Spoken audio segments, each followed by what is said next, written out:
Ooh, it's intimidating, and I can hear my voice as well. Thanks so much, Jane. That's a great introduction. I feel important now, so thank you. And I'm somewhat intimidated, expecting like 2 people here, or maybe 10, but it's the full room almost. Board reporting for the IT guy. You're an IT guy or IT person. I should rather say, be politically correct here, and you minding your own business, doing all this interesting, geeky stuff, and then bam, you have to dress up now for your Zoom call and then report to your Manco or your board. Uh, where do you start? What type of report should you produce, especially for such an important presentation? Before we jump into it, I would like to step back and say thank you to the sponsors, especially the major ones. I mean, without you, this important conference wouldn't be possible. Big thanks to the organizers, the Emerald Lake guys. I mean, it's folks, and it's just unbelievable job to put this thing together. And thanks to all of you, local folks, visitors, to joining us for this important conference and this beautiful island. Oh yeah, and all the back jokes, thanks to ChatGPT. I'll let you spot those throughout the presentation. And the funky art is by Dolly. It's my take on the augmented artificial intelligence, so don't judge. It's work in progress.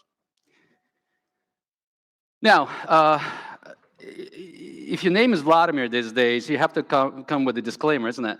So I like to think I'm a good Vlad. I didn't bring any cookies, though. James told me there's plenty of food here. If it's not, that blame him. But I hope that I brought a little bit of a knowledge or ideas on how to start reporting to your Mancos or to your boards or to your client boards, for example. So let's jump in. We started to get engaged about 2-3 years ago and realized there's really no blueprint of where to start. There's so many different best practices. There's a lot of information in the Google University, tons of stuff that you can go through. But if you're just starting that kind of stuff, where do you go? And we provide the compliance and risk and entity governance, but with the introduction of cybersecurity guidelines by a local regulator, more and more we're being asked to provide board reports to Mancos or the actual boards, or they actually present to the board themselves. So we kind of start building slowly but surely a little bit of a model that I would like to share with you. As everyone these days, I thought like, hey, why don't we run this by AI? And ChatGPT would come to help in this case. I just realized there is a grammar issue. It's not a ChatGPT, it's mine. You notice by now that English is not my first language. So ChatGPT was pretty much spot on, if you think about it. Like, you understand your audience. That's very applicable to all these different meetings, but especially for the cybersecurity, you really need to assess your board members, their expertise in technology, how impatient they are, how much time they can allocate for you. It certainly needs to be focused on business. You can't just report siloed specifically to technology. You need to relate back to the business, whatever that is. Risk, financial impact, regulatory, reputational. Make the story together with the business. Provide the context, absolutely. Anything you present during your presentation or in your board pack should be factualized, should be based on some sort of a statistics or some included reports and so on. Simplicity is a key. Make it quite presentable, no noise. I don't know, use a traffic light approach. Make it, don't use a lot of technical lingo, abbreviations. Make it like, plain English. Offer solutions as well, and then maybe some short-term, long-term solutions throughout your presentation or your board pack, and kind of create that not just the current state of affairs of technology or what you have done so far. Create this type of continuous improvement flow when you do the presentation. And last but not least, show the improvement. Make the story. Do not report on segment by segment basis. Pick up from the last report and continue that story so your board is start getting used to that you're constantly improving, and hopefully that's the case. So where do we start first? What type of sections can you introduce to the board report? And we should start with the risk register. And I mean, I assume that you have a risk register already. If you don't, that's something you need to consider. And we suggest to start with 3 different sections, or segments, I would say. Just you bring the basic one, just to show your raw and residual risks, kind of, and use a traffic light approach, but in this particular case, ignore your low risks, because chances are your board has already approved this risk appetite, and there's no reason to show something that is already approved and part of your risk appetite. Just concentrate on the high and medium, show the raw and show the residual one, and hopefully kind of give the board the subliminal messaging that your controls are working. And also include the ownership. Chances are some of those folks that own those risks are with you on this board presentation. So you can actually allow board to redirect the questions to the owners of the risk. And you can kind of get them more involved, so you can, chief compliance officer or chief operational officer can be part of your story, part of your team when you deliver that. And bring those high and medium details to your presentation. You can certainly include the full risk register as a part of the board pack, but include those details. And I like to use this as an example. I'm sure local folks remember when we had to put the beneficiary ownership information into those USB keys, and someone had to walk to the government building and deposit it. So it's a really good example. Your policy should dictate probably no USB storage. But in this particular case, it's an exception, and your board has to approve it. And this, you have an opportunity to explain that to the board, as well as allow them to ask you questions so they can actually accept that type of risk during the meeting. Incident section is very important. Even if you don't have incidents, just include that section, because your board will start getting used to your structure of the reporting. They can actually look and see they're expecting the incidents. And if they're none, it's a good sign. Just make it, hey, none and green. But also, not necessarily consider capturing only material incidents. Think about significant interest as well. There could be some basic or some sophisticated whaling email that goes to your CEO, or you have some sort of brand jacking is taking place. Someone tries to impersonate your website. Something like that could be quite interesting for your board to know, because it potentially leads to a material event. Pen testing, dirty word these days, isn't it? So I think the regulator almost demands it to be at least annually. So certainly should introduce to your reporting as well, and take some sort of reporting out of it. And same idea, just do a highlight on the traffic light kind of model.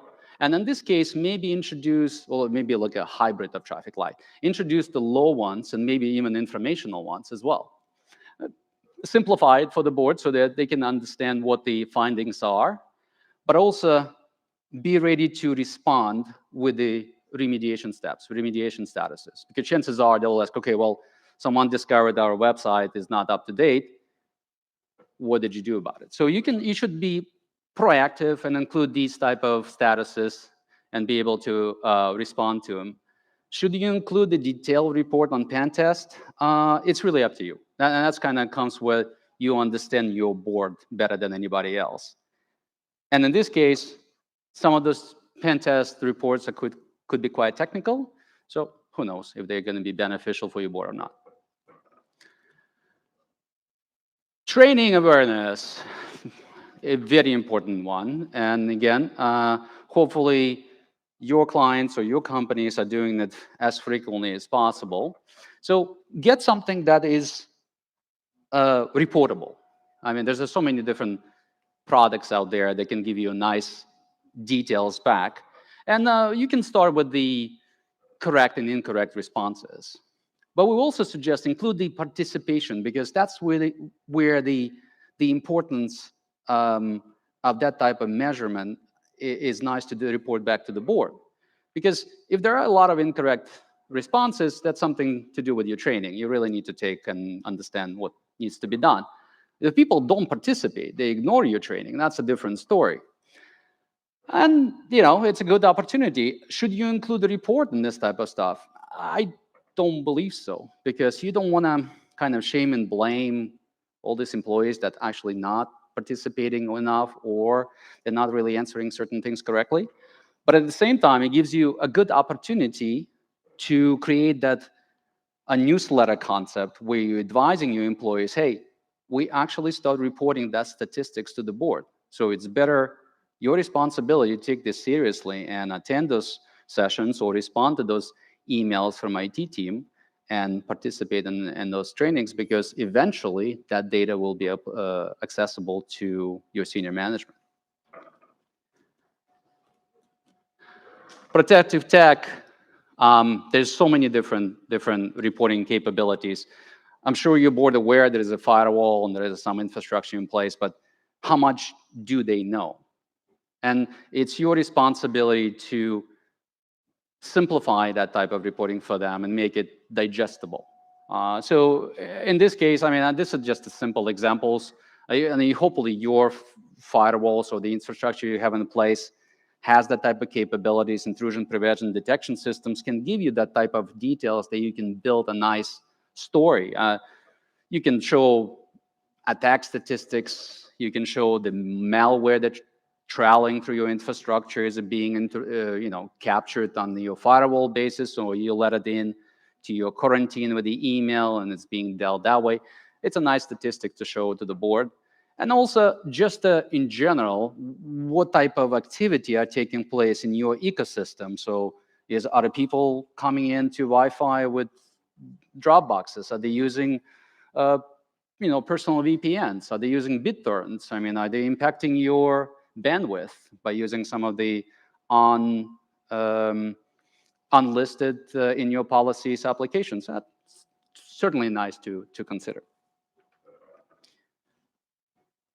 Help desk.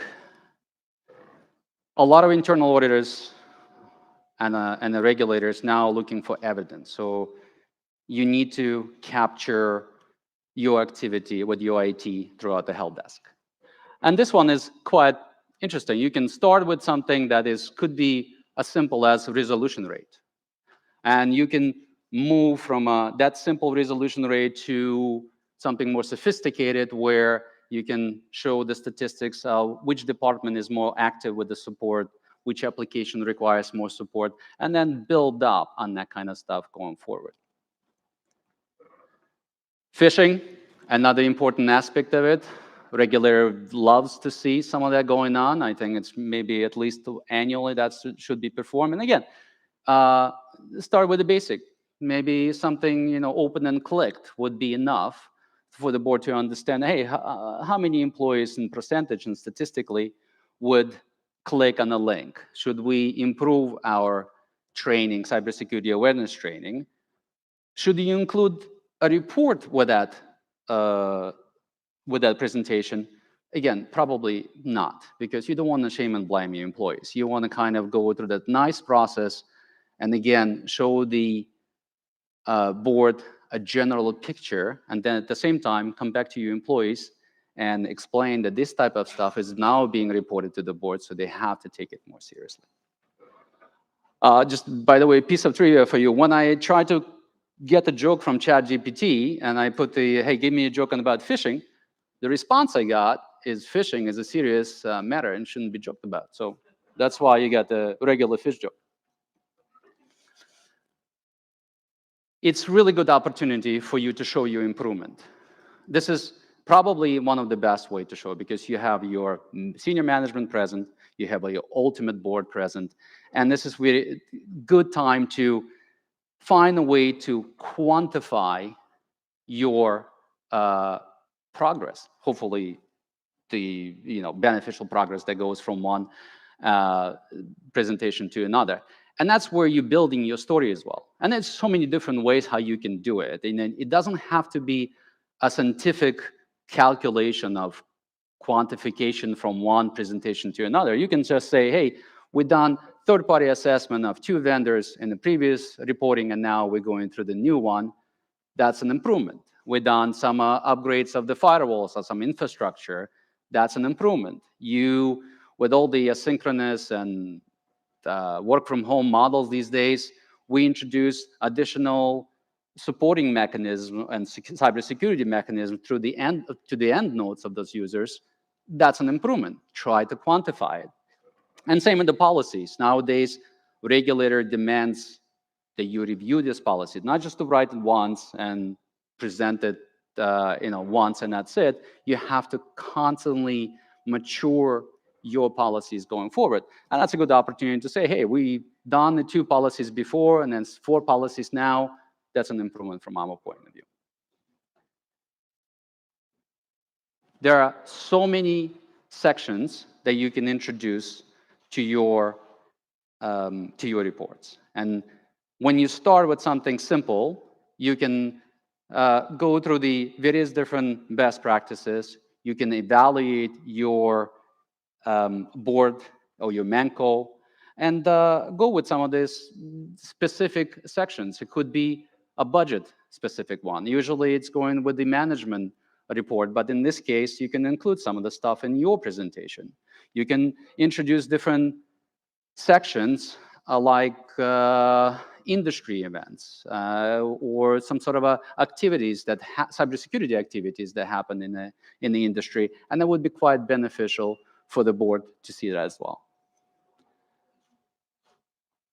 I really hope that some of the information was kind of beneficial to you. You picked up some of the good points from here, not just the bad jokes, but ChatGPT. And if you have any questions, I'm tried to answer, but thank you very much. And I should get some sort of a prize for finishing in 25 minutes.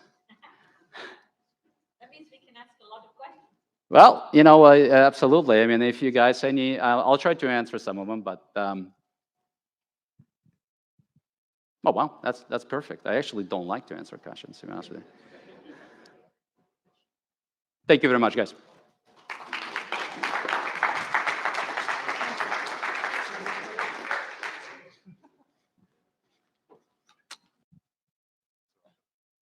Vlad, I do have one question. Did you put the joke content into ChatGPT, or did you say, I just want jokes on? Does it still work? Oh. So yeah, you just asked a question and say like, hey, give me a joke for this particular topic, and boom. I had to kind of ask a few times because some of them were beyond, even for me, it was difficult to understand. So yeah, but yeah, it's quite interesting. Vlad, I've got another question. not going to let you go. With your experience in the board reporting, how do you keep it fresh? So you've got this information coming maybe monthly, quarterly to the board. They're kind of, their eyes may be glazing over the kind of traffic light system. And actually the underlying kind of what you really want is like a check and challenge of the senior management of the CISO to kind of say like, what is actually, how do you, with your kind of experience and gamifying it a little bit, how do you keep that dialogue fresh, and how do you keep them engaged like month after month when it's often the same topics and actually the dial's not maybe moving as quickly as it needs to be? Any tips? Absolutely, it's a great point, and it's similar that we do with our cybersecurity awareness training as well. So we try to introduce some of the activities that have taken place in the industry. Some of the cool stuff like a deep fake voice. The other day, maybe a few years ago, someone impersonated with a deep fake and be able to transfer $35 million in Dubai by simply impersonating someone with a voice with a callback. So some of the stuff we kind of introduce in the middle, and some of those additional sections say, hey, this is what really happened in the industry. So your part of your procedure is call back when someone requests a transaction, for example. Hey, with the new technology, the deepfake voice now, you can actually impersonate someone. So something to the extent. You also mix and match some of the reporting. So for example, you're reporting on your protective technology in one way, and then you mix it up a little bit to next time, so you can actually introduce maybe additional specifics that you found in the firewalls, for example, but make it very simple. You usually, when you engage in this case, for some of the clients, you have an internal audit that takes a little bit of time as well, because once a year or so, you have to present on what the findings from the internal audit are. So that kind of mixes up a little bit as well. So, and at the end of the day, it's really up to you. It's difficult. So we have boards that consist of 2 people, and I have boards that consist of 6. So you really have to read your room, which I'm not doing very well here. But yeah, but yeah, so I actually, it's a really good point. Will, someone actually compared my initial training to a dentist appointment or a colonoscopy. So take that, recover after this, and and we did. So it was pretty boring in the beginning, but we tried to make it as interesting as possible. I should run away probably, like, you know. No, I have a Yeah, thanks so question. much.